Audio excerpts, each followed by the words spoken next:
Welcome to Survive in Advance on the Grueling Truth Sports Network. I'm your co-host for Survive in Advance, Mike Goodpaster. And right now I'd like to welcome in my other co-host, 1981 national champion with the Indiana Hoosiers, a member of the Indiana Basketball Hall of Fame. Help me welcome to the show, Steve Risley. How you doing, Steve? Doing great today. No more rain out here in California. It's going to be 75 and sunny today again. We're back to the norm. Yeah. Well, our winter storm is over. And sunny. Well, our winter storm is over, and it's heading your way. And it's somewhere between here and Indianapolis. It's going to turn to ice, sleet, snow, and 12 degrees above zero. We're supposed to, well, in southeastern Indiana, we're having like 4 inches of rain, I think, on Saturday, and then 5 inches of snow on Sunday. So we get a little bit of everything. Good. So you put the snow on top of the ice. That's even better. Yeah. So today we're talking conference championship games with two special guests. First up from the FF Face-Off on the GruelingTruth.net, Anthony Cervino. How you doing, Anthony? I'm doing great, guys. How are you? All right. And next up we have a man who Steve always talks about his national championship ring. I think this guy has a ring that's bigger and better than yours, Steve. He was a member of the Super Bowl 36 New England Patriots. Help me welcome to the show, Marc Edwards. Hey, that ring may be bigger and better, but it's no less meaningful. That's for sure, right, Steve? Wait a second, though, Mark. If it's bigger and better, wouldn't that make it more meaningful? Oh, no. I tell you what. I'm going to tell you what. As a freshman in Notre Dame, 1993, we beat Florida State, game of the century. We lose BC the next week. After everything shakes out, we're number 2 in the country. Florida State's number 1 in the country. If I would have that national championship ring from Notre Dame, 1993, that would be more meaningful to me than that Super Bowl ring, even though it wouldn't be as valuable. How's that? All right. So I like this guy. We got to have Mark on as regular. I'm liking this guy. Mark, you're my new best friend. Yeah, there you go. Usually everybody rips on Risley, but plus he's a Notre Dame man. Are you kidding? There's no greater football program in the world than Notre Dame football. Within the next 10 to 15 minutes, Mark, you'll understand why most people just rip on Risley. We got that Indiana connection here. That's right. Hey, yeah. I'm in Indiana. Yep. I'm going to tell you what, Mark. I had the privilege of going to a couple Notre Dame football games. To be fair, you're from Norwood, Ohio. It's not the same. Yes, I have had the privilege of going to a couple of Notre Dame football games up at Notre Dame Stadium, and until you go there and experience it, it's Mecca. I mean, you walk in and you just feel like you've been blessed and touched. It is the coolest stadium in the world of any sport, anything there is. It's Notre Dame Stadium. Yeah. You go out to the blue lot, you tailgate the park, and you watch the walk. The guys come down the walk, and you go shake hands. And my son got to high-five Brady Quinn. And he was a quarterback in high school, and it was just, I mean, never ever had a better day with my son in a cooler time. We played Army that day, and you killed him, but it was Notre Dame Stadium. We were in the blue lot tailgating with people we didn't know. They thought we were best friends. It's the coolest atmosphere in the world. One of the beautiful things about Notre Dame, you can go there with the opposing colors on and tailgate with anybody, and you're going to be welcomed in. Everybody's friendly. You know what? Then you go out, you play the game, and regardless of what happens, and more often than not, you're going to get beat with the opposing team color. But you can go right back on that tailgate with those people again, and you know what? Just good, solid people all around who love football. And my question is, when do they shut the blue lot down? Because we stayed for a while and tailgated afterwards, and man, I'll tell you what, the game was a late afternoon game, and we were probably 9 o'clock, and they were still going strong. I think they were camping all night there, waiting for the next game. A lot of people do. They spend the night because most of the time they're not in any kind of shape to need those vehicles. No. They had 50-inch big screens out there. I mean, in the blue, they had 50-inch big screens. People sitting there parking and just watching the game. Right. A lot of people never went into the stadium. They just watched the game. They went to the blue lot, watched the game on TV. Absolutely, and I was there for Florida State this year, and it was about 25 degrees, and people had tents up and heaters. I mean, these are professionals we're talking about. Yeah. Yeah. You haven't been there, Mike. You got to go up to Notre Dame Stadium. I covered the Notre Dame Navy game for the Grueling Truth last year, and it was an unbelievable experience because not only did you have Notre Dame, but they're playing Navy. And at the end of the game, if we you're played in the Army. press, you can go down on the field. You hear Navy sing the alma mater. You hear Notre Dame's alma mater. It's just an unbelievable experience that you can't get in an NFL stadium. I mean, at the No, NFL stadium anymore, what you get is basically a bunch of people that are drunk the entire time. Where at least at Notre Dame, they're nice drunks. Not so much with NFL drunks. All right, let's go ahead and let's talk about the two conference championship games this weekend. I think both of them are dang near 50-50 games. We'll start off in the NFC with the Saints and the Rams. Anthony, what's your first takeaway on this game? What's your first thought?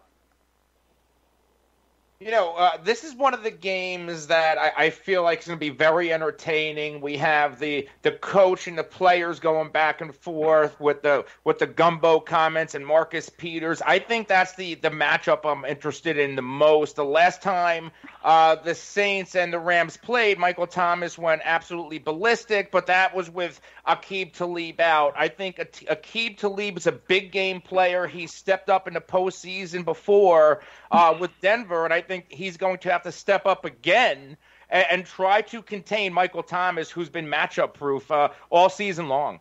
Yeah, but the scary thing about Michael Thomas when you look at it, Mark, is I didn't realize this, but he has caught 85% of the passes thrown to him this year. 125 on 147 passes attempted, which is well above any other receiver in the NFL. So I think it's going to be key for the Rams to be able to do something with Thomas, and even with Aqib Talib, I think at the Superdome, that's going to be a tall order to take care of here. It certainly is. New Orleans, and Drew Brees specifically, has been amazing at spreading the ball around. He has hit, over the years, this is the first year New Orleans has really had a go-to receiver, because in past years, he has hit everybody.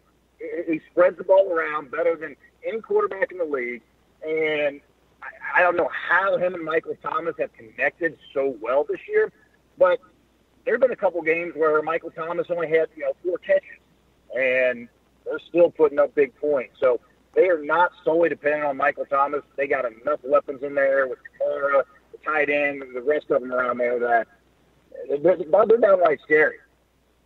Yeah, and the other thing is this, Steve. We watched the Rams last week against the Dallas Cowboys, and this is a team that all of a sudden, Ndamukong Suh showed up come playoff time.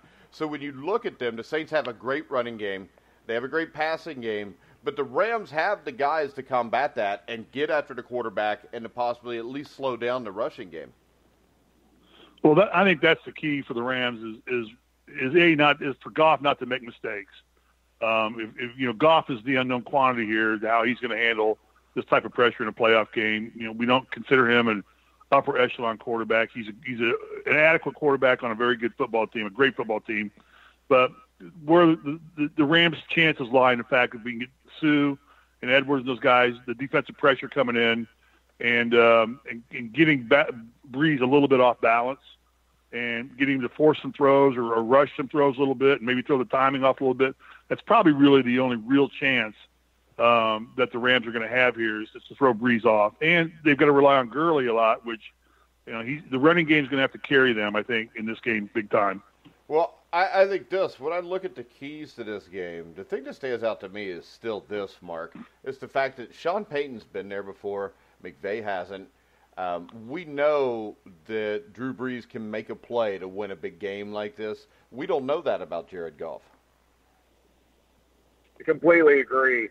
The biggest thing about this game is throughout the year, New Orleans always had an explosive offense, but kind of their defense really hit the stride the last third of the season. I forget who they played, but they won 13-10 late in the season. So the Saints defense actually stepped up more than I believe the Rams defense has. The Rams defense got the names, all right, but they really have not played outstanding defense throughout the entire year. When KC puts 50 points on them, that's just absolutely ridiculous. It's still the same guys there. So at the end of the day, I think that the Saints defense is what's going to make the difference in this game. Yeah, and I would think this, Anthony, your Dallas Cowboys ran into a really good Rams defense last week. But when you look at this, what team has the better defense? To me, I'm going with what Mark said there, and the Saints, I think, have been consistently better than what the Rams have. Yeah, I think Mark nailed it right on the head. Since Week 7, the Saints have allowed opposing offenses to score only 16.9 points per game and have sacked the opposing quarterback 28 times. Now, that's not including last week, but that's staggering numbers because their secondary earlier in the year was a liability, and their secondary is what really has stepped up behind their pass rush. Yeah, and we talk about the run game. Can C.J. Anderson continue to do what he did last week? I think that's the biggest question, because this is a guy I don't even think was in the NFL earlier in the year. Do you think C.J. Anderson, if Todd Gurley isn't 100%, Anthony, do you think C.J. Anderson can get it done against the Saints? I think it'll be a little bit tougher, but the Saints have a really good run defense. And C.J. Anderson, he was on a team. He was with the Carolina Panthers, seeing 1 touch a game, some weeks 0 touches behind Christian McCaffrey. And when C.J. Anderson hit the streets, I actually said it, this would be a great addition for the Rams because after Malcolm Brown, their 2 running backs combined had like 10 career touches, and C.J. Anderson fit right in. And I think he could keep it going because since Todd Gurley has been out in the regular season, those last 2 games, C.J. Anderson's been on fire, and he's fresh. And now you have Todd Gurley practicing in full. This is going to be a fun matchup to watch, is the combination of Kamara and Ingram against Anderson and Gurley. Yeah, and I think, Mark, when I look at this game, I think the team that wins it is the team that has the most success running the ball. And if the Saints have success running the ball, I don't see how the Rams can win. On the opposing side, I think if the Rams run the ball well, I think the Saints could still outscore them. But I think for the Rams, this whole key is to slow down Kamara in that running game. Got to keep Drew Brees off the field because, even if the Saints aren't running the ball particularly effectively, you've got that short passing game with Kamara that you used to call them long handoffs when I played for the 49ers, that West Coast offense, right? Where you throw those short, high percentage passes, and it's equivalent to running the ball. Yeah. It's just, they can do it a bunch of different ways, and just that 1-2 punch, that two-headed monster, Ingram and Kamara, and then you got Michael Thomas and Drew Brees. You're playing in the Superdome as well. It's going to be awful tough for, last week the Rams playing on the home field had, all the advantages that they're used to. It's not going to be the same for them this week. That offense is going to struggle a little bit more. Yeah, and hey, I Mike, think, yeah, go ahead, Steve. Has Goff, and I don't, because of my beloved Colts, I'm living in Los Angeles, but I don't follow the Rams that closely because I'm a beloved diehard Colts fan. Has Goff puked on himself this year? Has he had a game where he's totally flubbed it up entirely? Well, yeah, the Bears game. And the Bears game, they didn't have Todd Gurley, which I think speaks volumes. Yeah, Philly. So basically, if we're reliant on Goff to perform, to carry the team, he's not going to do it, basically.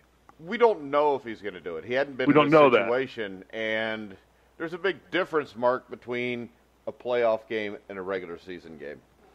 Sure. You know what? You start the year off with the preseason games. You play at one level of intensity. You get to the regular season, that level of intensity picks up. You get to the postseason, it's at a whole different level.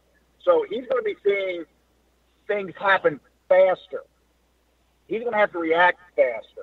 He's going to get hit a little bit harder. The rushes are going to be a little more complicated. The blitzes are going to be more complicated. So everything picks up in the postseason. You get the best of the best. Nobody's saving anything for next week. So they're going to get 100% of New Orleans defense every single play of the game. And, it's just a whole other level in the playoffs. So that's the same thing, Marcus, same thing we talk about. Yeah, he doesn't have that running game going. He's going to struggle. Yeah, that's the same thing we talk about in the NCAA basketball tournament that, when you get the one-and-done situation in the dance in March, everything ratchets up. Everything speeds up. Everything ratchets up big time. It's one and done. That's right. There is no tomorrow. You're diving for those balls. You might not dive for in the regular season. Yeah. Everybody gets faster, stronger, harder, and smarter in the playoffs. Absolutely. Because it's one and done. Yeah.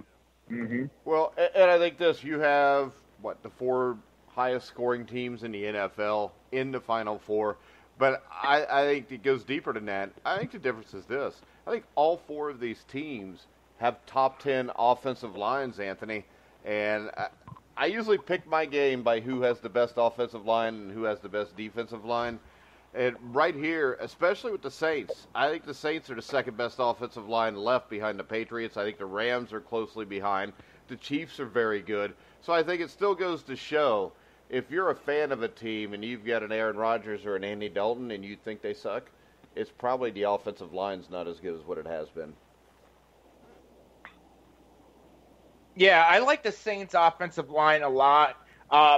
The Rams, they're very good, but they're also aging a little bit, especially Andre Whitworth. I think the Saints have the best offensive line in the playoffs right now, and they're going to have to work hard because the way Sue and Donald played last week. Yeah. So when you look at this game, Steve, who do you like? Yeah, man, I tell you what, it is a toss-up to me. I like the Rams because I just think the Rams are peaking a little bit right now, but I don't know if the peaking is good enough to handle the Saints at home. So if I'm betting my money, I'm going to bet on the Saints. I'm betting my heart, I'm going to go with the Rams. So I would have to go with the Saints. All right. Steve's got the Saints. Anthony, who do you like? Yeah, I'm going to go with the better quarterback, and that's Drew Brees. I don't trust Jared Goff in a big game.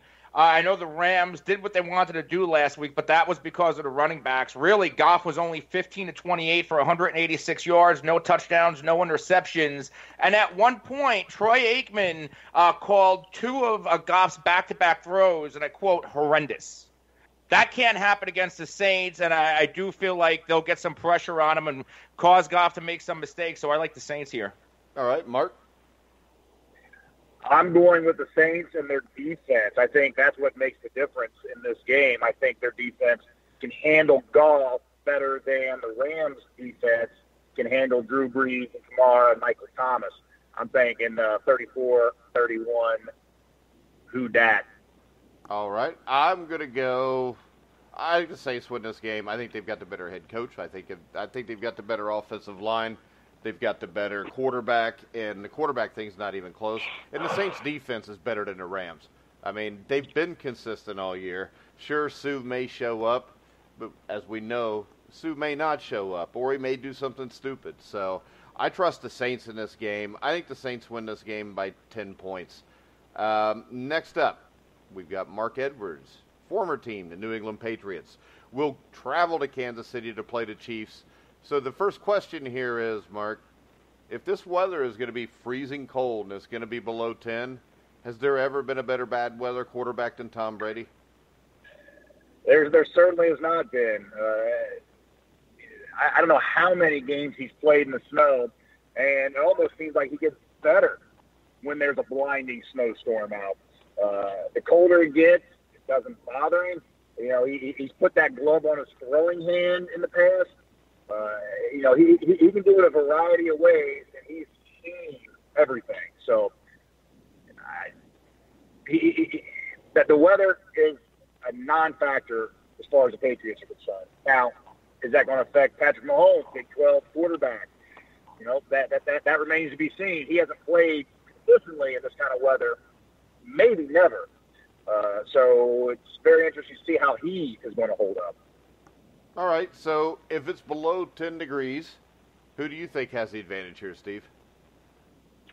Well, actually, I'm reading right now on NFL.com that they're calling now the weather forecast is improving dramatically all of a sudden for Kansas City. Patriots Chiefs weather forecast, Arctic blast might not hit. Kansas City could see warmer temps. Okay, that so plays they into have Mahomes' no hands. Typical yeah. I mean, like I said, batting in baseball and being a weather person, the only thing you can be 300 and, you know, be 30% right and make the Hall of Fame. You know, don't have to be right 1/3 of the time, you still make the Hall of Fame. So well, let's do this. Who do you? I mean, Tom Brady. Do you think he's slipping? I'm going to say this. I am not ever, as long as they're together, I'm not going to ever bet against Brady and Belichick. As long as those two guys are on the field together, I don't care what personnel they've got around them. You don't bet against those guys, and we've proven that time and time again. I'm not going to bet against Belichick and Brady. Those guys are geniuses at this. That's why they've won 10 straight conference championships. So how many times they've gone to the AFC Championship game? How many Super Bowls they got? There's a reason for that. It just doesn't happen by a fluke. Championships, which makes this, to me, the greatest dynasty in NFL history. Because it's lasted almost 20 years. Yeah. I'm not betting against the Patriots. Are you crazy?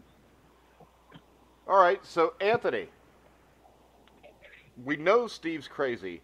So when you look at this, you get the Chiefs' high-flying offense. Do you think the Patriots are capable of slowing them down? I don't know if they'll exactly slow them down. What the Patriots are really good at is taking away the biggest threat, which is probably Tyreek Hill. But if I'm New England, I might try to take out Damian Williams, who's played really well. But I've seen reports that say that they don't view him as much as a threat than as Kareem Hunt was. But I think Damian Williams is going to have to be slowed down by New England. All right. The thing that's interesting to me about this game, Mark, is this. You've got the Kansas City Chiefs, who nobody seems to be able to stop. They're scoring almost 40 points a game. But Bill Belichick, I think people forget, Super Bowl 25, the Buffalo Bills were untouchable. They'd beaten the Raiders, scored 51 points on them the week before. Belichick held them under 20. Super Bowl 36, which you were a huge part of. Absolutely. You know, the greatest show on turf, and he basically held them under 20 points. So I think the thing that stood out to me, especially in Super Bowl 36, was the fact that Mike Martz had a great offense, but he was too stubborn. No matter what the Patriots did to him, he still continued to try to play the same way he had all the time. And my concern here is, if the Patriots come out with a great game plan, I think Andy Reid, he's a much better coach than Mike Martz, but I think he's got a little bit of that stubborn, I'm going to try to keep doing what I want anyways also.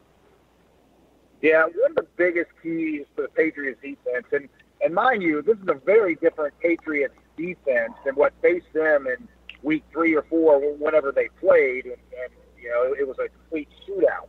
This Patriots defense the last half of the season has really been one of the top scoring defenses in all of football. So, you know, let's throw out what Kansas City did to the Patriots defense in that first game. With that said, the Patriots are going to have to survive Andy Reid's first 15. First 15 plays are always scripted, and that's what he's going to do all kinds of different formations, motions. They're going to be well prepared. They're going to know exactly what to do offensively. If the Patriots can survive those first 2 to 3 drives, and they're going to figure out what the Chiefs are doing from that point on, and then it's going to be a fantastic game. So, you know, despite that early onslaught, which the Colts did not do last week, they were down 21-0 before you could blink. Patriots got to do that. And the other thing is, if Andy Reid gets a little stubborn, you know, obviously the Patriots are going to dare them to run the ball. You know, they're going to dare them to run the ball. And like what happened on Super Bowl 36 with Mike Martz, we dared them to run the ball, and they forgot about running Marshall Faulk. And that's what led to their detriment. And the same thing will happen to the Chiefs if Andy Reid has a little bit of frustration early on and starts throwing the ball all over the field. The Patriots are going to stop that. They're going to give up yards, don't get me wrong. They always give up yards. But come red zone time, they really play well. Yeah, and another instance, which I forgot, was 2003 with the Colts when Manning had his career-setting season. And the Patriots come out and decide to get really physical with the Colts. They got so physical with them, the NFL actually changed the rules after that game. So I think the most interesting thing about watching this game, Steve, is just to see how Belichick goes about stopping or slowing this Chiefs offense down. Well, but and I was going to ask you guys this question anyway. Isn't kind of the Patriots offense predicated on ball control? I mean, I don't see them making a lot of huge plays anymore. It's Brady throws under, keeps the ball, moves the change, 6, 7, 8 yards at a time, and takes time off the clock. And is that going to frustrate Kansas City for their offense not being able to get on the field if they just march down on a 7, 8 minute drive every time, methodically like they did last week, and just score, very quietly, no big play, and is that going to frustrate Mahomes if he can't get on the field and make his big plays? All right, Mark. The Patriots they really morphed themselves into a team that, like I said, complete ball control, but they do it differently. Just like I was talking about earlier. James White was last week, 11 catches or 13 catches, 97 yards. Those are essentially all running plays. Right. But they go into stats differently, right? So once again, that short passing game is just an extension of the running game, long handoffs.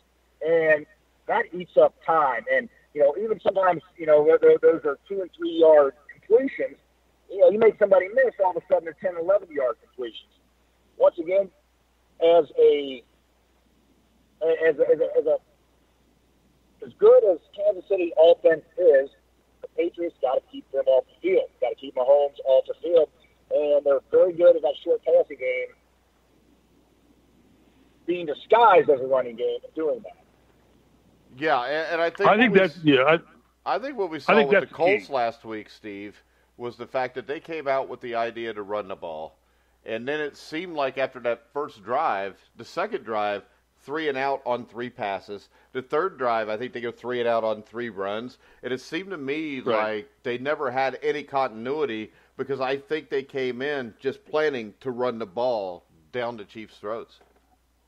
I think they tried that, yeah, and their game plan was not well orchestrated from the get-go. Luck looked entirely off base, and I don't know if that was a defense of Kansas City that threw him off base or it was the game plan that Reich had set up. But, yeah, they seemed to want to try and run the ball on them and try and establish a ground game, and it didn't work.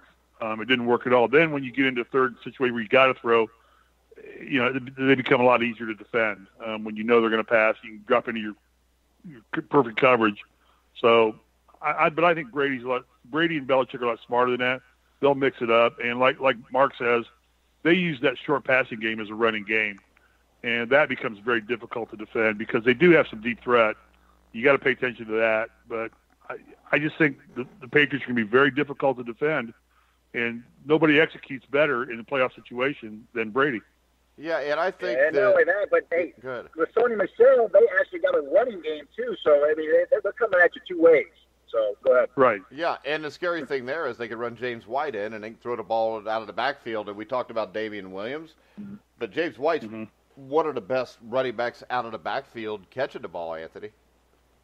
Yeah, and I wanted to direct this more towards Mark. How much does James White remind you, if at all, of Kevin Falk? Well, you know what? I think he's better than Kevin Falk, and Kevin Falk was tremendous. He's just more, and the way they use him as well. I think they throw to James White probably twice as much as we even threw to Kevin Falk, and Kevin Falk was a tremendous guy. Absolutely. Yeah, so I think another guy here that is huge, as always, and he really hasn't played that well this year, Mark, is Rob Gronkowski. Does he have enough left to have one big game in him here? Because if he has 2 big games left in him, I think the Patriots win the Super Bowl. You know what's interesting about Gronk is his receiving numbers way down this year. He had 2 or 3 100-yard games, first game of the season, and more of the last games in Miami. So is it still in him? Yes. But the interesting thing about Gronk, specifically last week, is he turned into a monster blocker last week. I think he was a big reason why they had so much success running the ball in that short passing game, because he was back there just mauling guys on the line of scrimmage. So he still got that. Even if he can't run down the field and his body can't move like he wants it to, the guy can still block like an offensive tackle. And the Patriots are going to find a way to utilize that one way or another. Yeah, and when I look at this game, we'll go to Anthony. The Chiefs' defensive line pressured and harassed Colts quarterback Andrew Luck all game long last week. The Colts had an excellent line, but the Chiefs' defensive line, led by Justin Houston, Chris Jones, Dee Ford, do you think that they can get the pressure on Brady necessary? Because Brady's going to get the ball out of his hands quick. So when you look at this, I would think that this defensive line, and call me crazy, but they're quick, they're fast, but they kind of play into what the Patriots want to do, because the Patriots, I think, are going to want to run the ball between the tackles and attack them, throw the ball quick, and I think they can actually use that against Houston, Jones, and Ford. Well, the Chiefs, I believe, they led the NFL in sacks during the regular season, and I don't have the percentages up. I'm not sure how much they blitz, but it seems like the Chiefs' defense, they play their best with the lead. And if the Patriots don't let the Chiefs get a lead, how effective is this pass rush going to be? Yeah, and when I look at this, the thing that struck me, Mark, last week about the Colts was the fact that they kept using the zone read with no threat of Andrew Luck running the ball. And I think that played directly into the Chiefs' speed, because they were able to run plays down from the backside because they didn't have to worry about the quarterback keeping it.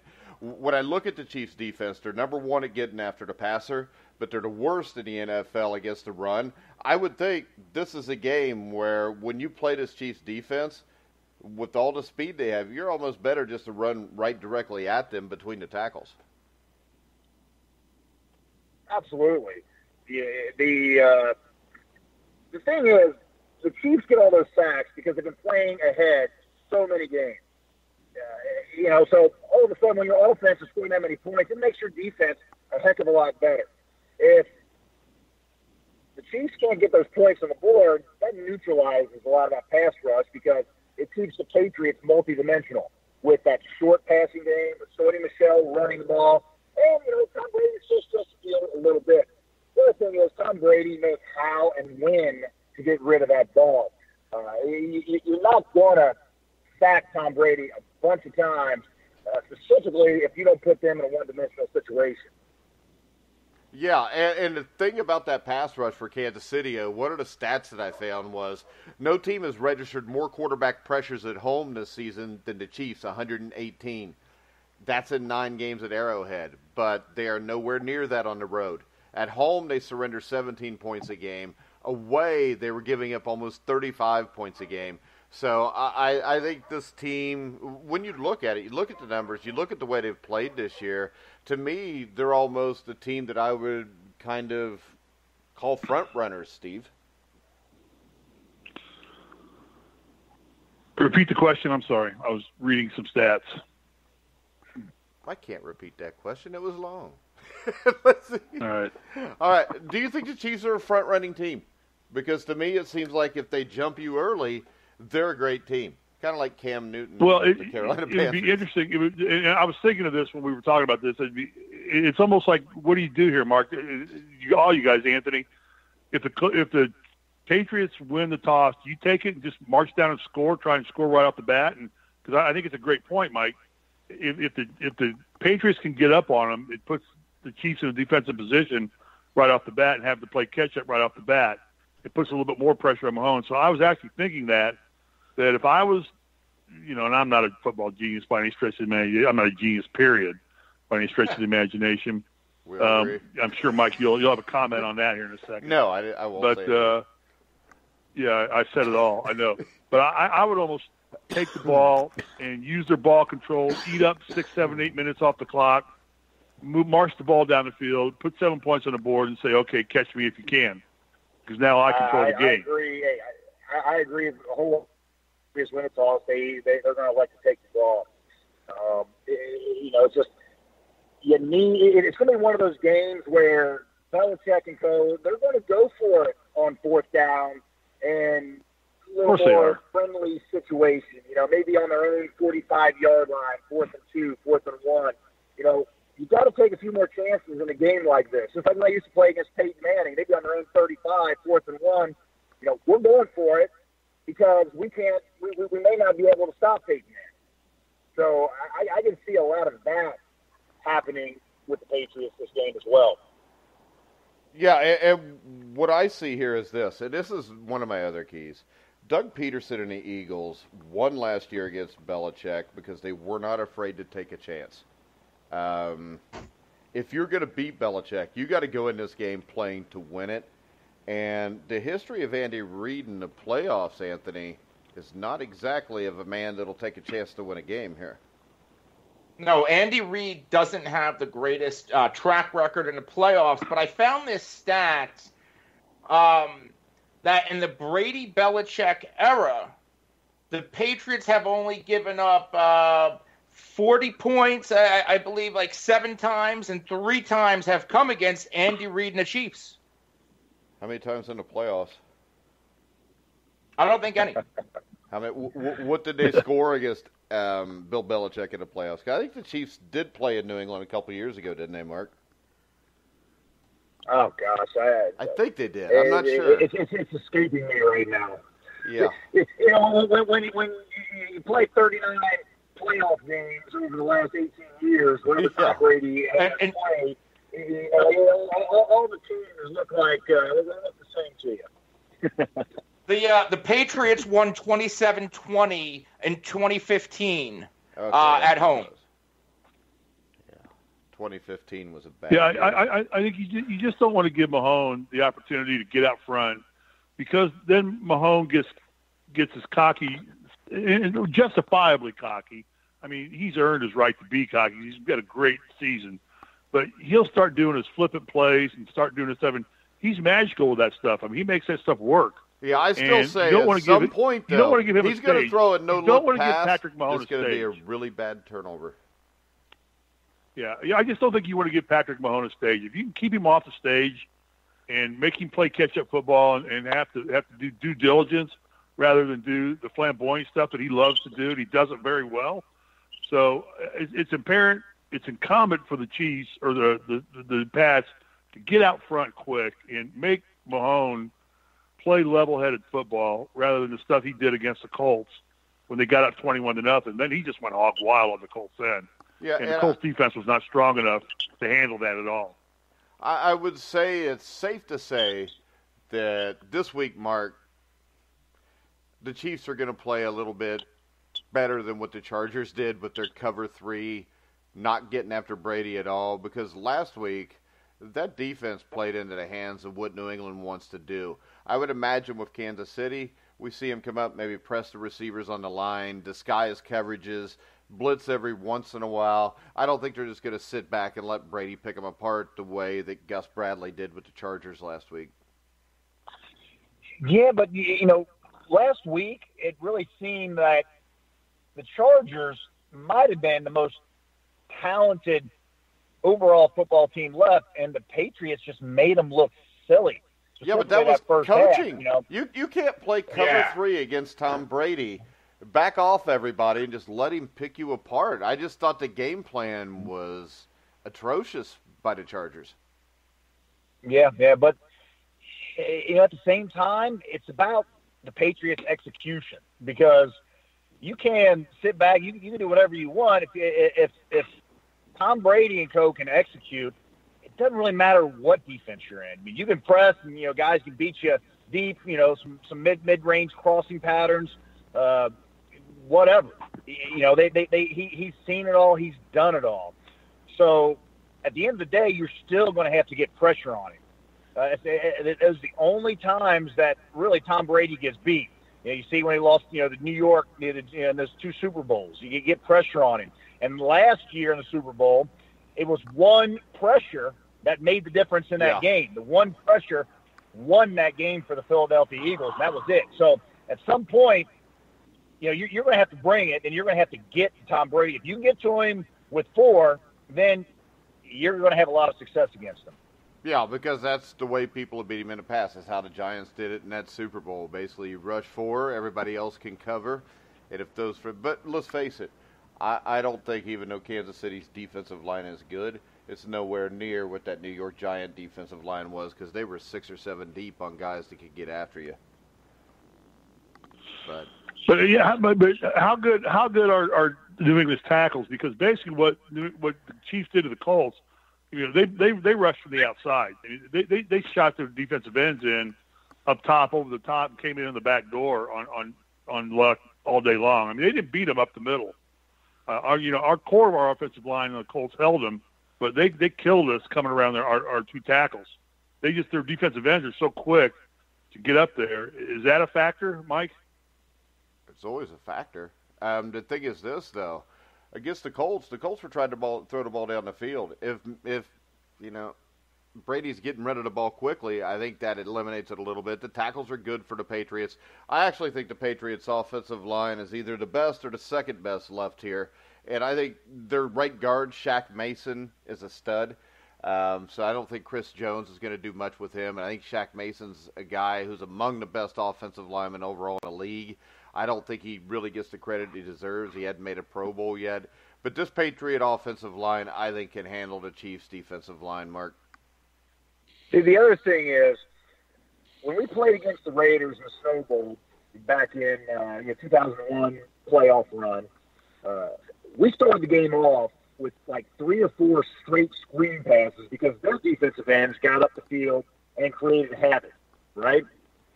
So Bill Belichick and Josh McDaniel are going to have something in mind for those defensive ends that got up and wreaked a lot of havoc on Andrew Luck last weekend. Whether that's Max chipping, whether that's Gronk staying in and chipping before they go out, whether that's one of the screens or draws on them.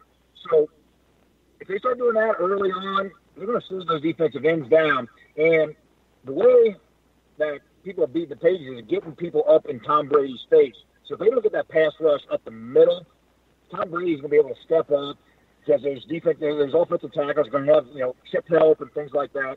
He's going to be able to step up in that pocket and just have his way with the Chiefs. Yeah, and that's why I think the key here, more than the tackles, is a guy like Shaq Mason in the middle. From guard to guard, I think the Patriots are extremely good. And Andrew Luck is a really good quarterback, but he's not Tom Brady, Steve. And Andrew Luck, I agree. No argument there. Put it like this. I've never seen, outside of Joe Montana, correct me if I'm wrong here, Mark or Anthony, but I've never seen a quarterback that could move around in the pocket and not get touched as well as Brady. And it's effortless when he does it, and that's why he survives so long. It's like all these people say, well, if he'd have played 40 years ago, he never would have survived.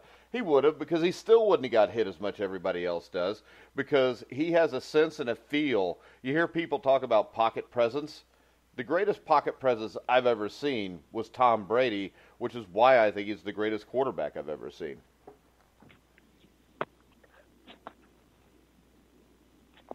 Getting no argument from anybody there. No, not at all. Yeah.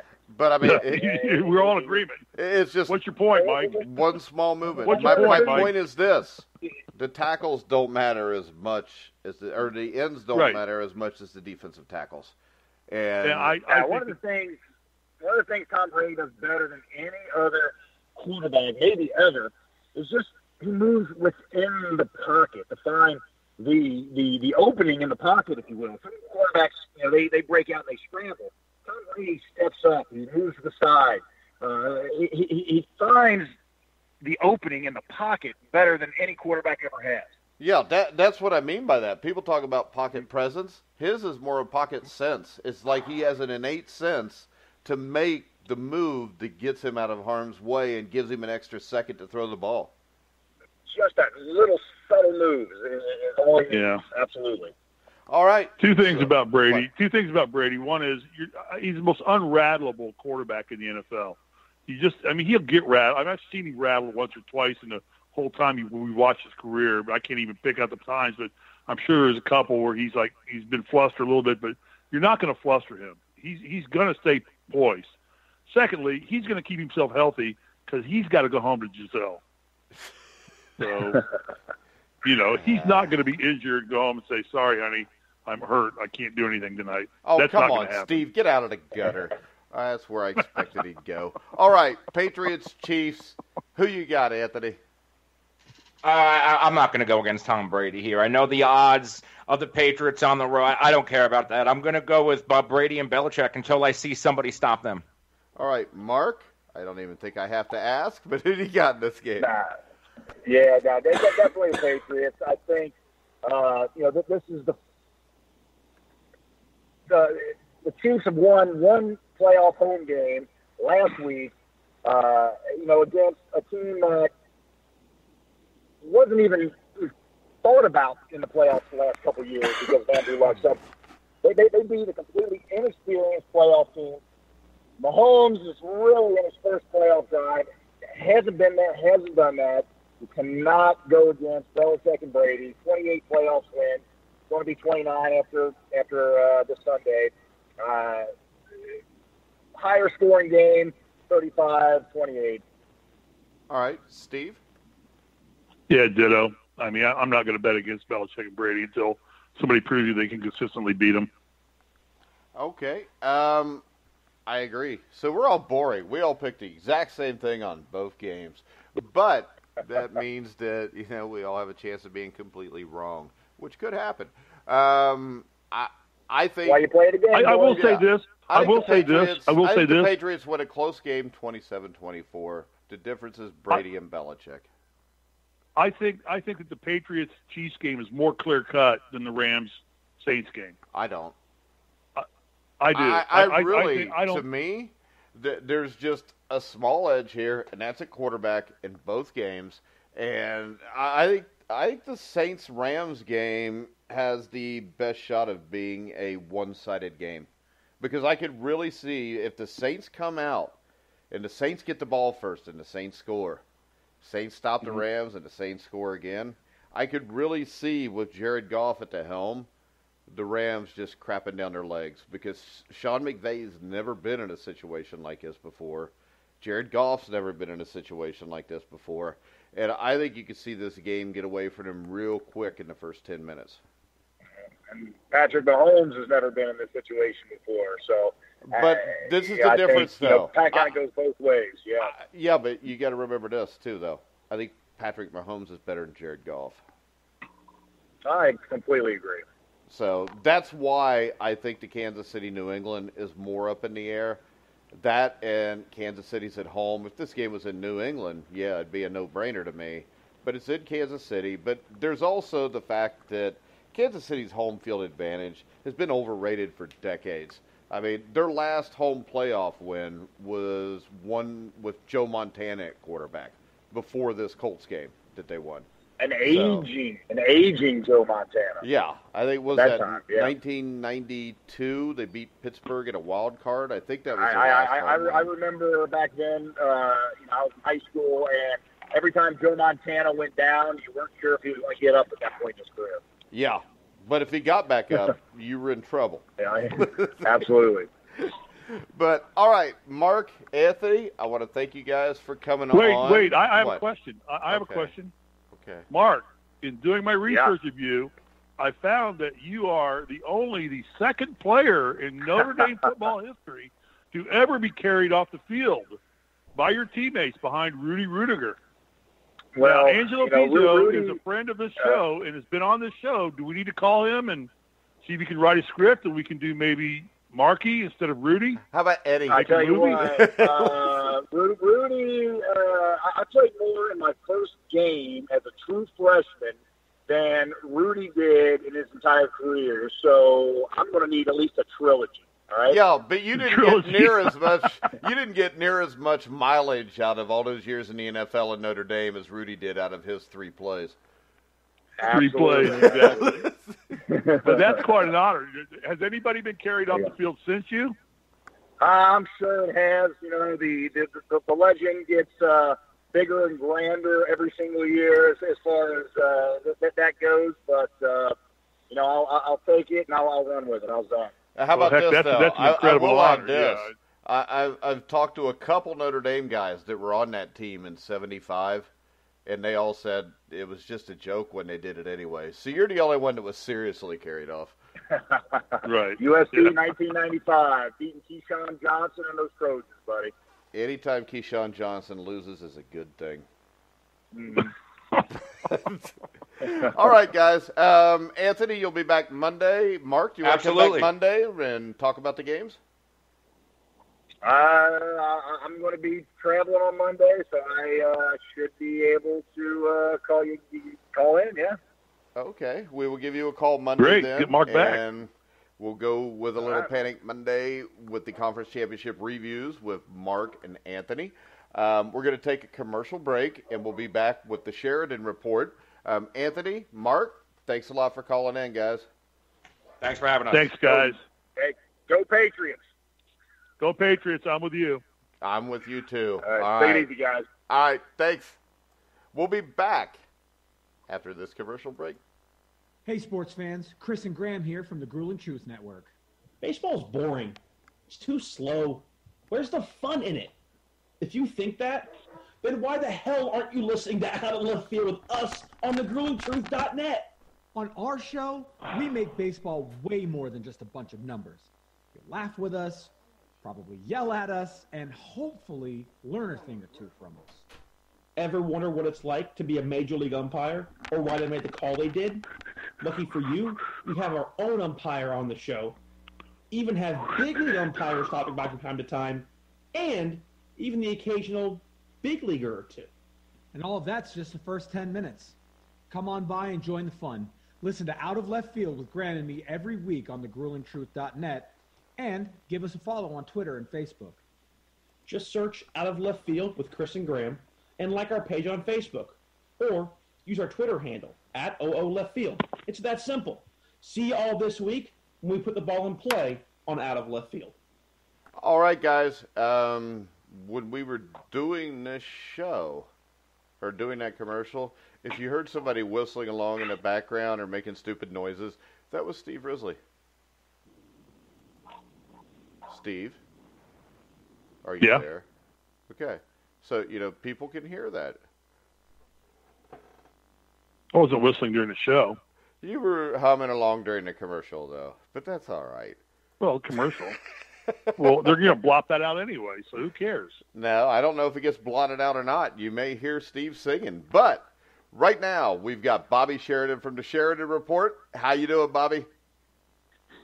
I'm okay. How are you guys doing this morning? All right, and I think you got the Sixer game right last night, too, so you're still on a roll here. I was happy to get that one because, you really took me on there, and I, hey, Philadelphia played a good game, and they came right in there and did exactly what I thought they would. That was a playoff-type deal for them, and they showed that they're up for the challenge. That was a good game. All right, let's go ahead and let's talk about. Do you want to talk about one of these championship games this weekend? Yeah. Can I interject something here real quick? Can I do some fact checking here? I listened to yesterday's show, and there was a comment made by Mike Goodpaster about the New Jersey Nets being a 500 team and the East Coast being. Mike, where do the New Jersey Nets play now? I never said anything about the New Jersey Nets. I said to Brooklyn. You got to go back and listen to the tape. I listened to it 3 times in a row. You said the New Jersey Nets were a 500 team, and Brian came on and said, not Brian. Who's Brian? Said, all right, see, right there. Just shut up from here on out. Yeah, you're going to deflect. You called him Brian. His name's Bobby. The fact is, the New Jersey Nets have not been the New Jersey Nets for multiple years now. Mike, where do the New Jersey Nets play now? I already said Brooklyn. We talked about it yesterday, didn't we, Bobby? Nope. Well, you did we after talked the show, about maybe, it, but he did say New Jersey. I remember that. I just let it go. Yes, he did. Okay, so you called the Chargers the San Diego Chargers all year, and I've let it go. Well, as far as we're concerned, they still are the San Diego Chargers. All the people that come up to watch your game are people driving up I-405 from San Diego. All right. Nobody from L.A. watches the Chargers play. So we got to listen to this drivel for 5 minutes before we get to Bobby talking about who's your big play in the championship games this weekend. Well, I had an idea that I wanted to send to your listeners. And I'm reading about it now, so go ahead and talk about it. I want to give out my email address, and I've been wanting to do this, and I had an idea that if any of your listeners would privately email me today and just say, hey, what's your pick, and I'm interested, then all I got to do is go on the Sheridan Report, and tonight and tomorrow, it'll be on both Saturday and Sunday's report, and get the game. And as long as they email me today, anytime today, if this game loses, I'll give them the next month for free. I'll send the report out for free for them for the next month. Otherwise, if they just want to not deal with that and just want to get the game, they can get it on tonight for tomorrow, or tomorrow night for Sunday's TSR. I'm going to keep it a little private just because I've got a lot of people that that have already, inquired with me and paid for this game. So I think I'm going to keep it a little private until tomorrow. So my email is bsher1@aol.com. bshare1@aol.com. So any type of email today, say, hey, what's your pick? Then I can get their email address, and I'll know that they're in on the promotion or whatever. So many people get enthralled with the NFL and the playoffs. I mean, it takes in so much volume. They get excited, and this might be a game that people would really like some help with. We're 2-1 with our max play, top play. I call it a max play. A top play, you should bet, more than what your normal bet is, or your biggest bet of the day, let's say. But a max play would be maybe double that. And we're 2-1. We lost with the Ravens when they were beaten by the Chargers, but then we came back and had Clemson and then had the Chiefs last week. So we're looking for 3 out of 4, and that would be a great way to finish the playoffs. And I think we have the side that will definitely get it done on Sunday. So with that said, let's roll into today. Well, let's roll. You want to talk All right, Magic? Yeah, we got a basketball game tonight. It is a top play. And we did hit our top play last night for the 6th straight night. It was the Oregon State comeback against Arizona State, so that was really satisfying. And then, we're going for 7, lucky 7. So today is Orlando and New Jersey. Excuse me, I did the same thing Mike did. Brooklyn. There you go. Brooklyn. Come on, Brian. You can't be making those mistakes. So we got an interesting game because, when I first looked at this game, it just stuck out like a sore thumb because of the line, the early line, the overnight line. They had Brooklyn as a 1.5 favorite on the road in this spot. My numbers that I make up was Orlando by 3.5. And, when you get an average 500 type team that's a road favorite, it just sticks out like a sore thumb. And, they just won as an underdog at Houston. We talked about that game yesterday. They went to the Western Conference in Houston, and they won that game. So when they showed up as a road favorite, that was very alarming to me and stuck out like a sore thumb. And I started really looking into this game.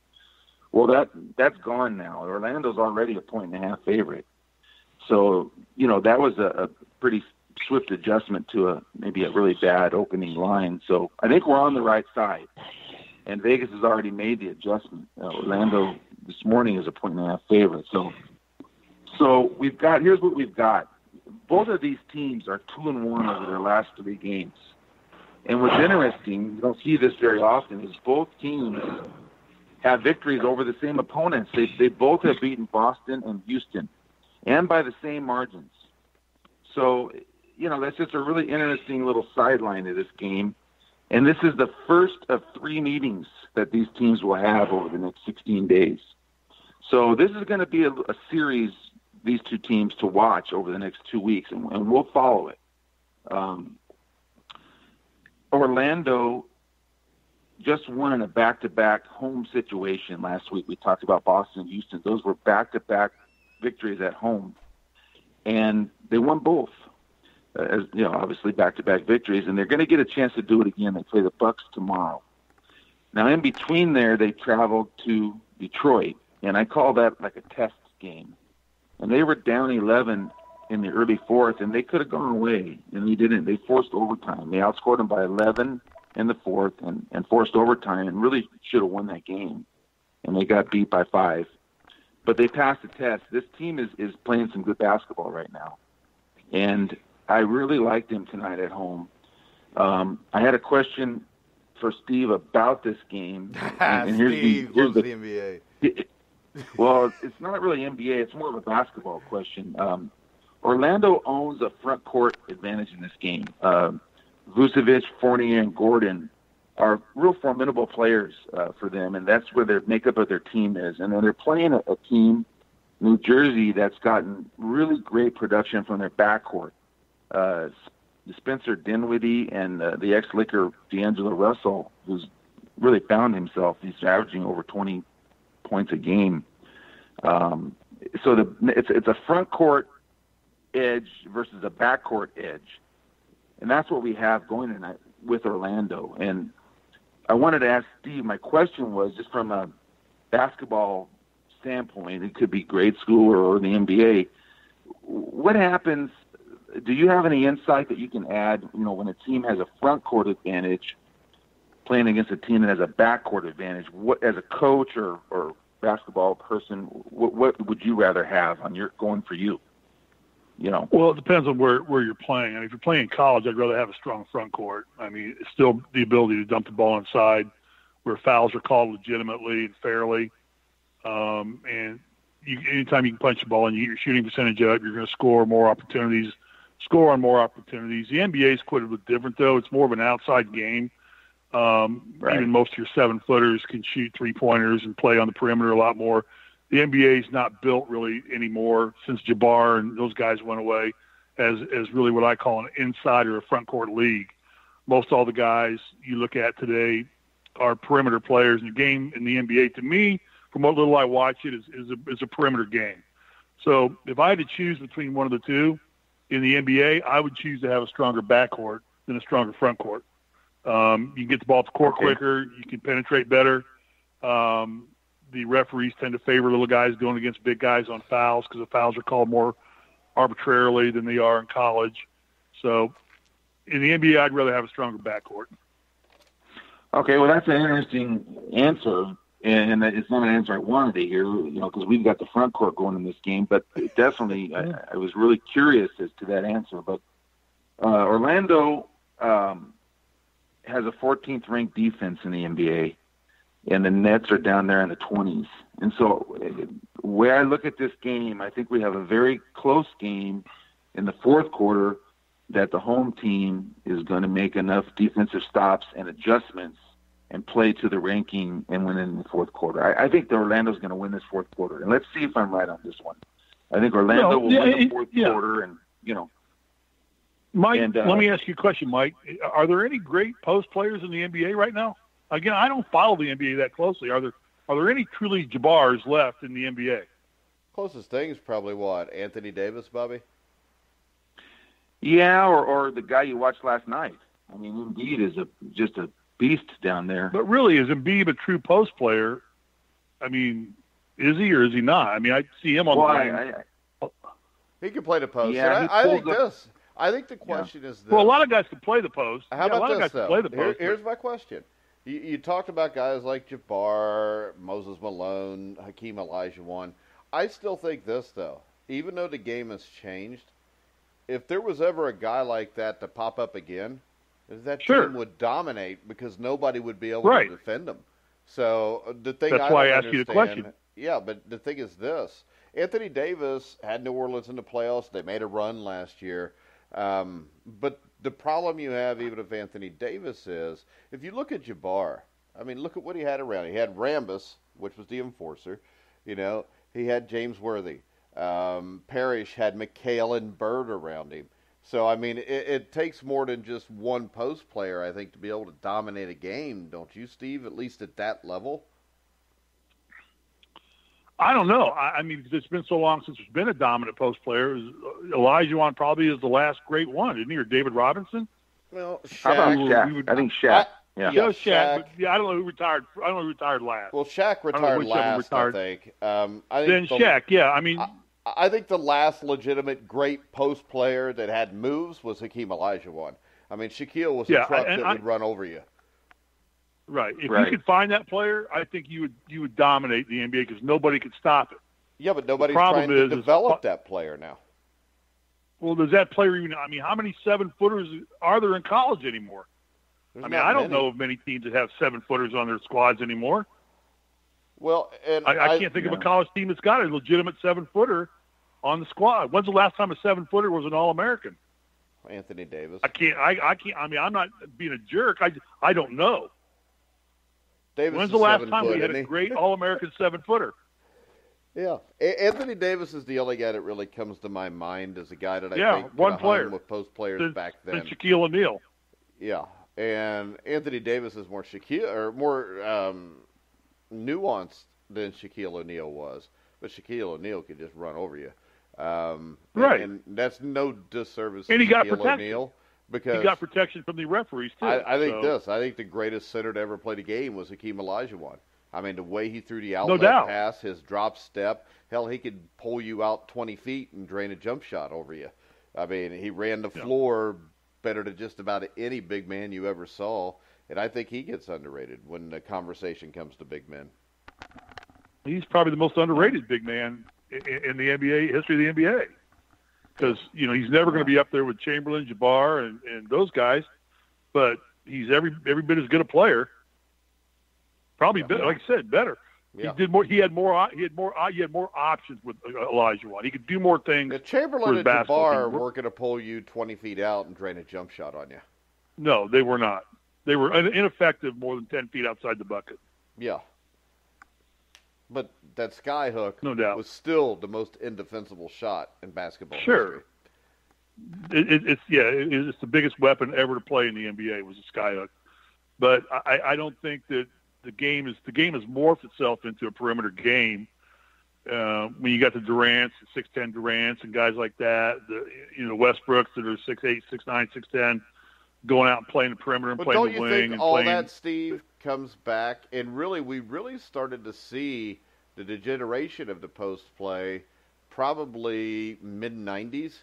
And if you look back, college basketball adopted a three-point shot in 1987. So I think they go hand in hand. They put the three-point shot there. Agreed. Changed the emphasis where people wanted to be able to hit the three. And then also on top of that, the NBA, the three-point shot, I think, is a foot or two closer than what it was in the 80s, isn't it, Bobby? Yeah, it is. I think it's, what do you move it back 2 feet, Steve, I think, or 3, what is it, a couple feet, right? The old ABA, 25 feet in the old ABA, wasn't it? The NBA was 24 feet 7 inches back in the days of Larry Bird, Craig Hodges, and those. That was the ABA. Teams. That was the ABA. The ABA who started that was their length too. Yeah, the ABA started that. They were 24/7. Then they moved it in. What is it today? Is it like 23 feet or something, Bobby? 23 I think you're right. That's exactly what I was thinking. 23. Right. And I think for a couple of years they actually moved it to like 22/7, but I think it's 23 now. And that's why people always tell me, "Well, Steph Curry's the greatest shooter of all time," but I'll still take Larry Bird, especially in a big situation. I'll still take Jerry West. No way. Well, how about Larry the guy Bird. that was? I'm going to take the guy that was announcing the game last night, Reggie Miller. When you talk about Larry Bird was more consistent with it. But I'll tell you what, if I had to take a 3 to win a Game 7 at the finals, I'd still take Larry Bird. Yeah, I'd take Larry Bird. Yeah, I can't argue with that. But Reggie Miller would probably be my second choice. The thing about it is you got Steph Curry's out there, the guys like that whose three-point percentage is almost as good as the post guys, doing trying to score inside. Yeah, it's almost as good. And I can go 3 for 2. So, no, I'm going to play my game on the perimeter where I got a Steph Curry. Yeah, but see, the other thing is this. Not just Kyle the three-point Korver. A lot of teams have those types of players. Not just the three-point line, but remember this. Bird, Miller, Hodges, they had to face man defense. Nobody's giving you a free shot because you weren't allowed to play a zone in the 80s and mid-90s. Right. It used to be a technical foul after the second one. So the game has entirely changed. It's become wussified, and that's why we don't like the NBA as much as college, and that's why we don't like the NBA as much as what we did 20 years ago, Bobby. Well said, Mike. It is well said, but the NBA, what I was going to say yesterday, around this topic a little bit, I mean, I was going to try to convince Steve that, they are playing better defense now. They're playing harder. It is, some of the things that discussed him about the league have been fixed a little bit, and I wanted to give it a little bit more of a try because you got some really. We watched the playoffs last year and did shows about them, and we did enjoy it more than what we had. And I know Steve even made that comment last year, but it's still now you're to the point 82 game regular season. I mean, it's an awful lot, especially when it's hard to be a college and an NBA fan. I mean, hell, there's 20 games on TV every night for both leagues. I mean, whether it's college or NBA. And I think this. I think college has been hurt by the one and done. I think college was hurt by just being able to go straight to the NBA. But I think the NBA is hurt, too, because they're bringing in 19, 20-year-old kids that played 1 year in college that aren't prepared to play. And it seems like, yeah, they did that back in the 80s and 90s and early 2000s, but it didn't seem like it was as prevalent as it is now.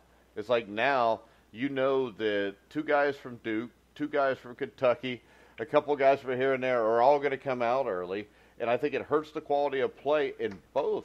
Whether it's college basketball, I think it hurts it, and in the NBA, I think it hurts it.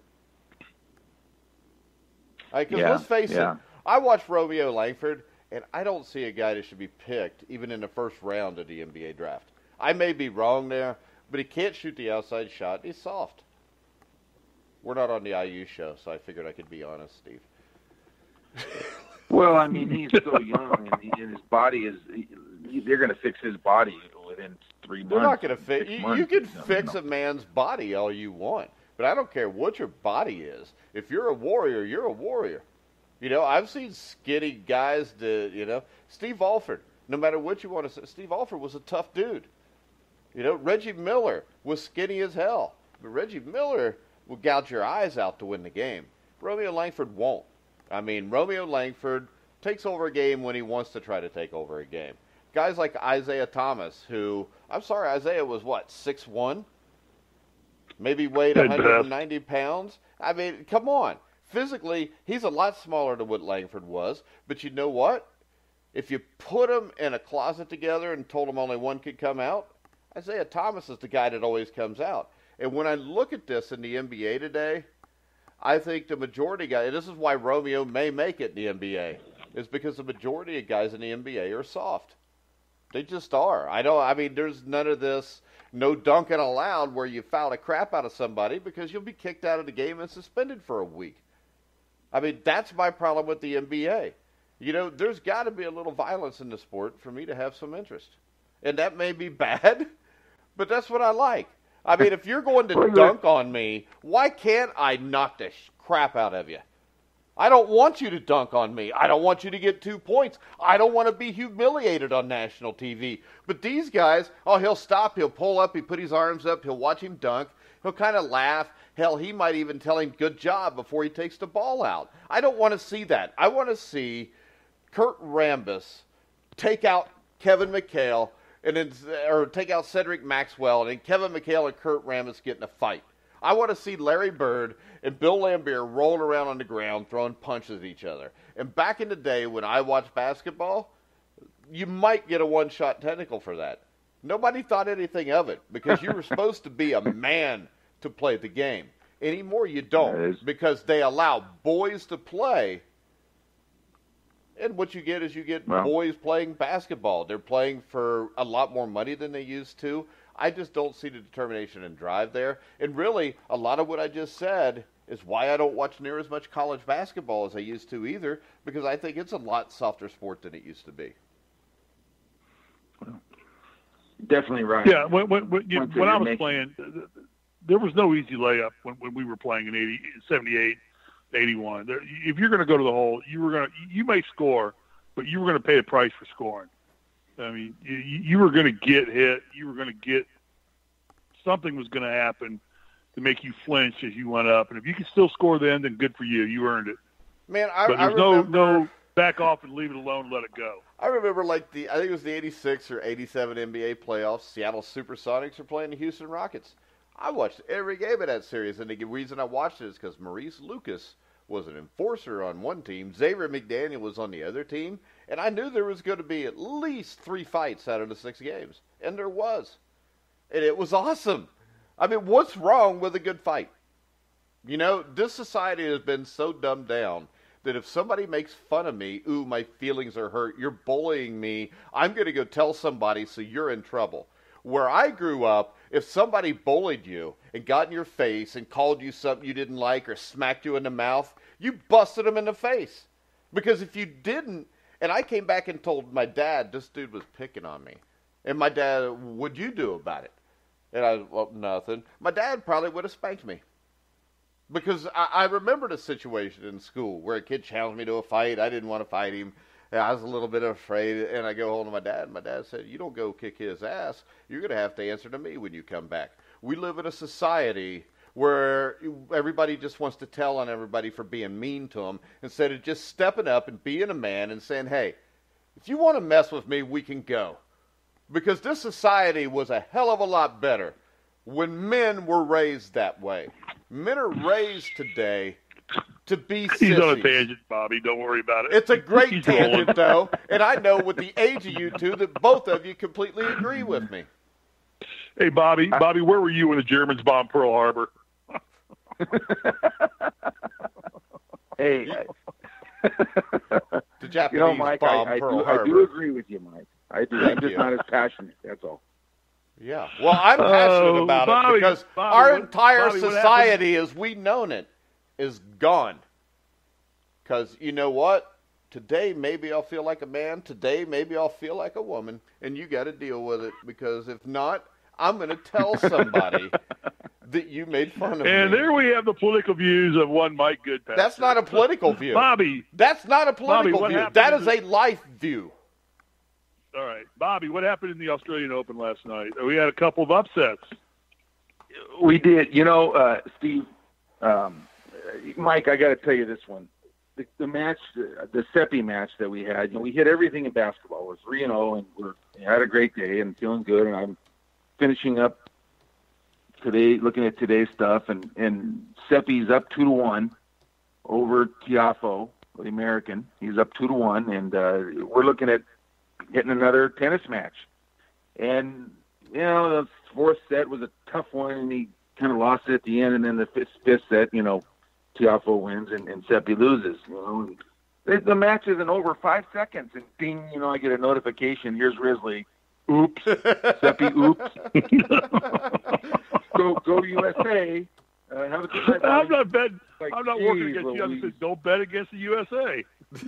That's right. Don't bet against the USA. That's right. So, I learned a lesson there, but it was a good match. And then Sharapova comes at number 30 seed and knocks off the number 3 seed, Wozniacki.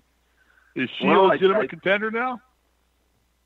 Well, I think you'd have to say she was, right? She has all that back class, and obviously if she's able to beat one of the top ones, then that shows that she's ready. So, yeah, it'd be hard to bet against her right now, And I did see that final, and I thought of you because I knew that was a match you were interested in.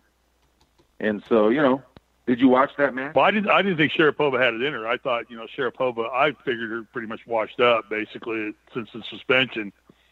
And, Wozniacki being the defending champion. But it just goes to show the parity in that sport as well. There's just no clear-cut Martina Navratilova or Ivan Lendl anymore. No, nobody you're absolutely right. There's no dominant tennis player at all anymore. Except Djokovic is probably the closest thing to dominant. Right. And Nadal. Or Nadal at the French Open. At the French, on clay, yeah. Right. But Federer just finds ways to win. But Federer gets in a big match now at 36, he's just not physically capable to keep up with the younger guys. The game plays too fast for him, I think, at this point. I mean, he can get himself there at the lesser talent, but when he gets up against Djokovic or Nadal, I just don't think he has the reflex and the speed anymore to play those guys. I agree with you, and we're going to see today. Today's interesting. No bet on this, but something to watch would be a young kid named Tsitsipas, who's a next-gen guy. There's 7 or 8 of them that are fabulous. He's going to play Federer today, and it'll be interesting to see what happens in that match. That could be an upset. I wouldn't bet it or recommend it, but I mean that's something to watch. And then Shapovalov, which is another one, he plays Djokovic. So I'm sure the big guys are going to still win their matches, but I mean it's going to be a lot closer tennis than Federer is generally a guy who won't beat himself. I mean, he rarely will beat himself, but he'll eventually get beat by better talent, and there is better talent out there than Federer. Federer is a sentimental favorite. Yeah. Still a great tennis player, bar none. Probably one of the greatest of all time. But he's eventually going to run into a Djokovic or a Nadal or somebody like that. And Murray's out now he's retired basically at this point in time because of injuries. Right. So he's pretty much out of tennis, although they're encouraging him to try and get healthy and come back. But I don't know if he can do it or not. But then the women's side, it's just like, are the Williams sisters even playing this week? I think they're both. Yeah, they're both playing in there. Yeah, they're both playing. I know that they've each moved on, I'm sure, but I haven't really followed the tennis, the women's side. I just don't have time. But they're both in there. Yeah, they're both in there. I've seen Venus. I saw Venus won a match, but I've not seen any mention of Serena at all. I haven't either. I just saw a picture of her. She just because she's not, because Halperin's the number one seed in the women's side, isn't she? I believe so. Yes. Yeah. So Serena's not even the number one seed on the women's side. Right. Which is unusual. All right. Anyhow. All right. On this day, do we have anything we want to talk about on this day? Hey, real quick. I promised I would give Lucas Weiss a shout out because he's covering the AFC Championship game. I know. He texted me this morning bragging that he's going to Kansas City. Yeah. That dog. He's going to be at the game. That's awesome. I'd rather watch it on TV. See, Lucas is young. You know what? He gets excited to go to the games. I texted him and said, make sure you take your cold weather gear. And then I thought, what the hell? He's going to be sitting in some heated press box up there with an open bar and a buffet of food out the yin-yang, living life high off the hog, going to the game for free, getting his tickets paid for. We got to find that gig, Mike. What are we doing? What do you mean? What are we doing wrong? That Lucas I've been to the is getting NCAA flown down basketball to the tournament. game. I've been to world title fights for free. What are you doing? You won't go anywhere. When the Rose Bowl was being played in your backyard, Steve, I said, hey, let's get your credentials because they'll give them to us. Do you know that we were selling parking in our in our driveway for the Rose Bowl? You aren't doing anything. We live 25 miles from the Rose Bowl. We were selling parking for $40 a spot.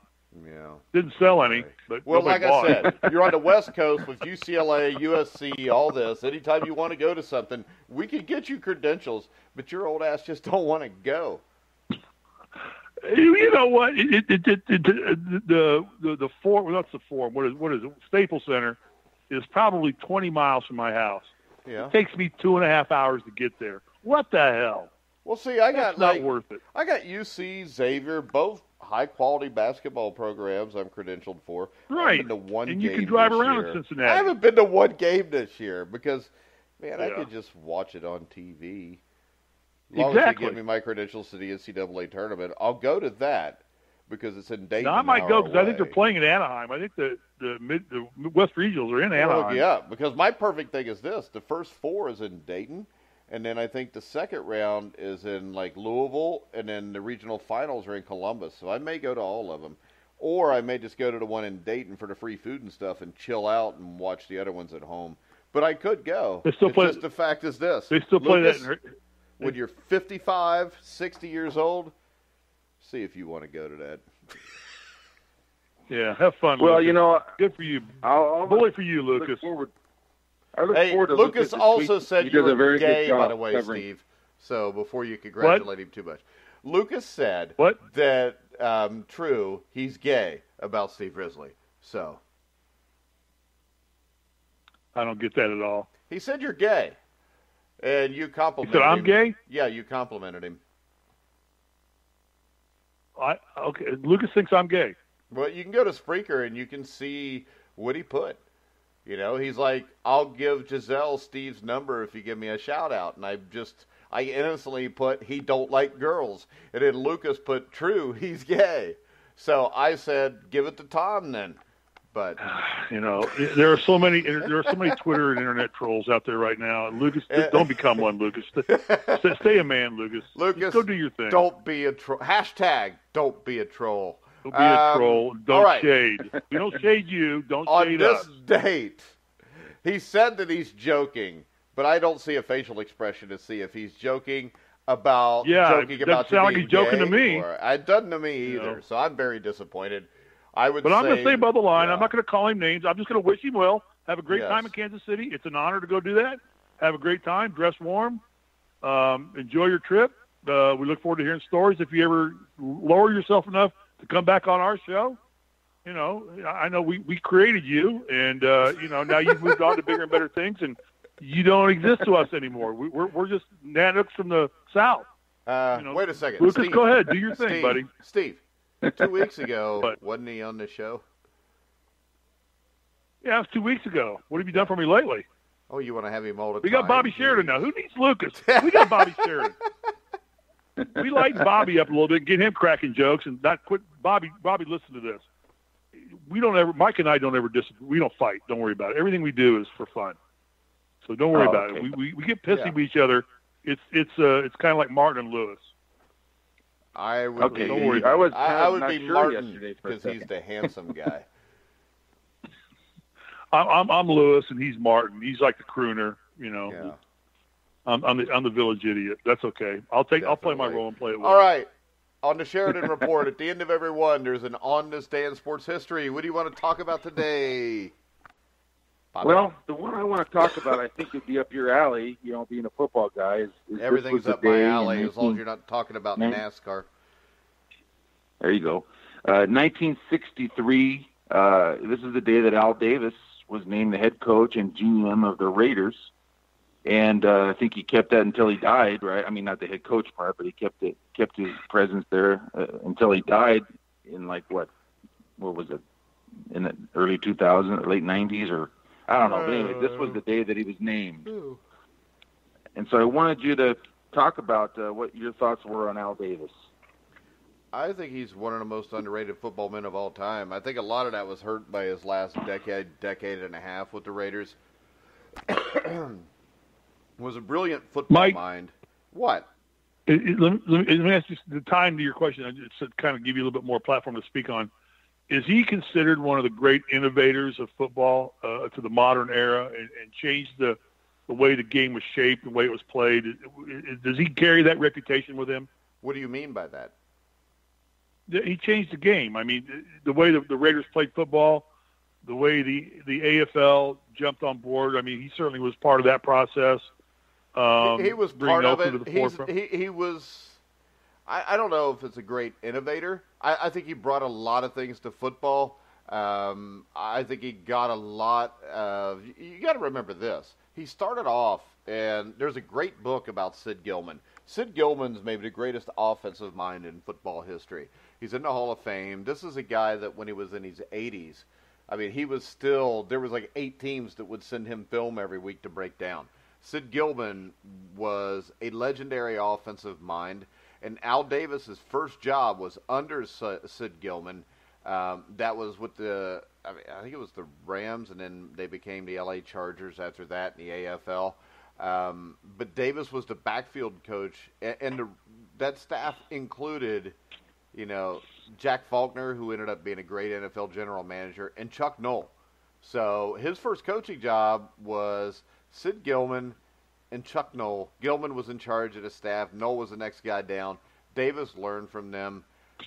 He was a great head football coach. I mean, he won. I mean, that Raiders team, I'm not sure. I'm actually not researching this deep, but I'm pretty sure they were 1-13 or 2-12 and lost their last 13 games. They were horrible.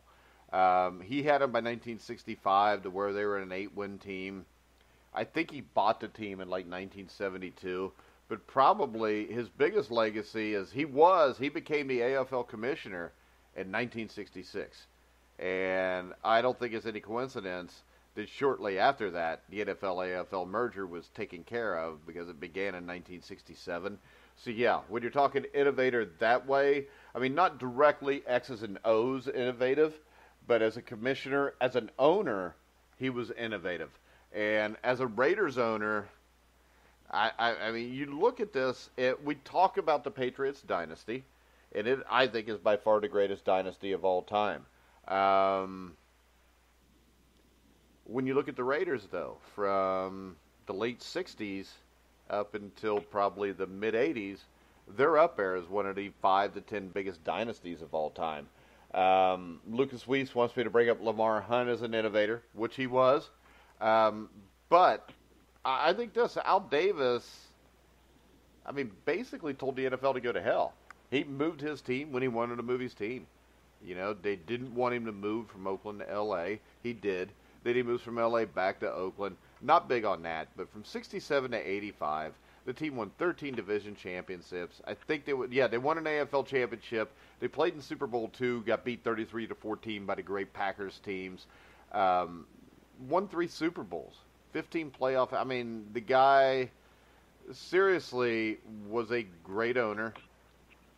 But like I said, I think it gets hurt from him because from like 2003 to 2010, they were 37-91, and it seemed like he'd gotten a little senile.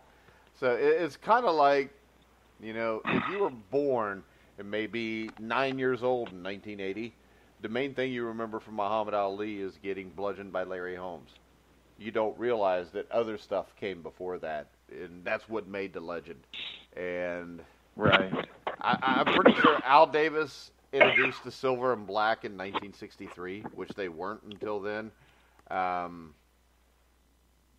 Yeah, he traded Kenny Stabler when people thought that was nuts for Dan Pastorini. It ended up being nuts because Pastorini broke his arm after like 4 games. But the thing that he was great at is, like that 1980 season, is Jim Plunkett. He had picked up off the trash heap, and Jim Plunkett became a legend. John Matuzak was a guy people thought was done. He would take other people's trash and turn them into his treasure. And he won like that. And those teams with the Lester Hayeses and the Rod Martins and the Fred Belidnikovs, Kenny Stabler, Mark Van Egan, I mean, the list goes on and on. And, yeah, he was legendary there. And like everybody, he had drawbacks. I think the most notable player that he probably treated like crap was Marcus Allen. And he tried to ruin Allen's career. Didn't do it. Traded John Gruden to Tampa Bay, which ended up being a mistake since he lost the Super Bowl the next year to John Gruden. And then he had the losing years. And then I think Gruden's overall, son when you back. when you look at his life was great. Al's son. Yeah, when you look at his life, well, his son, I mean, come on. His son looks like he's got the same same barber that Pete Rose does. You don't have a haircut like that when you're a grown man. But when you look at it, I mean, from 1963, the Raiders were scheduled to play a preseason game somewhere in Alabama. In protest of Alabama's segregation laws, Davis refused to allow the game to be played there and demanded the game be moved to Oakland because he refused to allow the players to travel to other cities to play games where the black and white players were not allowed to stay in the same hotel. So from there, through what he did, hiring John Madden, I think really his legacy was tarnished probably from the mid to late 80s on, at least by the early 90s. So that hurts him. But I think he is a man that, as the old saying goes, you can't write the history of professional football without Al Davis. Well, I'm glad to learn about a lot of those things, and I'm glad that we had that on this day. That's good stuff. Is Madden still alive? Yeah. Yeah, he is. Okay. Yeah. I haven't seen him forever. I mean, he's been out of public eye for such a long time. I don't know how good a shape he's in. Also, real quick, I want to bring this up. If you've listened to The Grueling Truth in the past, you know the story, or at least a little bit of the story of Gary Burley. Gary Burley was a former Cincinnati Bengal, Atlanta Falcon, played in the NFL for 10 years, played at Pitt under Jackie Sherrill, who's a friend of the show, been on a few times. But Gary, about 4 or 5 years ago, went on the donor list looking for a kidney. He's been on this show multiple times. We've had him on a Legend show talk about his Bengals career.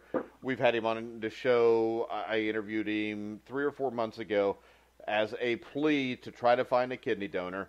We wrote an article about him, and the great news is this. Today, this morning, Gary went into surgery. He texted me last night at like 11:40 before he was going to bed, asking everybody to send all their prayers and well wishes to him. He's undergoing surgery as we speak to get a new kidney. So I just want to send all our best from The Grueling Truth to Gary Burley, and just everybody say a prayer for him, because more importantly than being a great player, He's a really great guy, and I wish nothing but the best for him, and I hope everybody else, just bow your head for a little bit and say a prayer for Gary. But, all right. Well said. Now we're back to Steve Risley, though. Now, Steve, you got anything before we wrap this up? Yeah, today was a sad day in NASCAR world. We lost one of the legendary owners of all time, Glenn Wood of the famed Wood Brothers, one of the founding members of NASCAR. Campaigned the number 21 Purelator Ford for many years under the guise of David Pearson, who is still the second winningest driver in all of NASCAR history behind Richard Petty. Passed away this morning at the age of 86. Truly a great loss, one of the true great innovators of NASCAR. One of the guys that sat along Bill France and created the sport in its original form. He survived by his brother Leonard Wood, and the team continues to run under the tutelage pretty much of Penske Auto Racing. They partnered up with them, but NASCAR lost a great one today in Glenn Wood. All right. No, it doesn't mean crap to you, but yeah, it does. I don't want to see anybody die. Yeah, but he was truly, he's in the Hall of Fame, one of the original inductees of the Hall of Fame. Truly a legend in the sport. Well, Yeah. I can honestly say I've never heard of him, but I am sorry for the loss. And that's not a flippant answer. I just don't know. No, I know it's not. I know it's not. No, I don't take it that way. All right, Bobby, you want to tell everybody where to get the Sheridan Report and any final comments? Yeah, thesheridanreport.com. And you can follow at Sheridan Report. We had a free play yesterday was the Lakers, and then that's every day we have a free play on there, and that's 11-4. Lakers won that game in overtime. Yeah, that was a surprising game. ending there. Yeah, I was hoping they were going to hold on and not three get free blown throws out at in the end. They fourth. fouled him. Got 3 free throws. Who hit the free throws? Was it Durant? It was Westbrook. Westbrook. Well, I get Westbrook and Durant messed up all the time. I get those two idiots messed up. Yeah. Westbrook hit 3 free throws at the buzzer. They fouled him a 3-point shot. He hit him, tied it up at 122, and then the Lakers come out and win, by 10? It was 10 at one time. Yeah, what was the final blew him score? out in overtime. I don't blew him out in remember the overtime, final yeah. score. Yeah, it was in overtime. Yeah, Kyle Kuzma had a big night, had a huge night. Yeah, that was. We had the Lakers last night. That was on the report, and it was also on the website and on the Twitter. So we've got one on there right now. Did you have the Lakers winning winning? right now? Well, I didn't have them winning straight up, no. But I mean, they were getting 10 points. They covered the spread. Yeah, they covered and won straight up. So you could have got probably 4.5, 5-1 odds on the straight up part of it.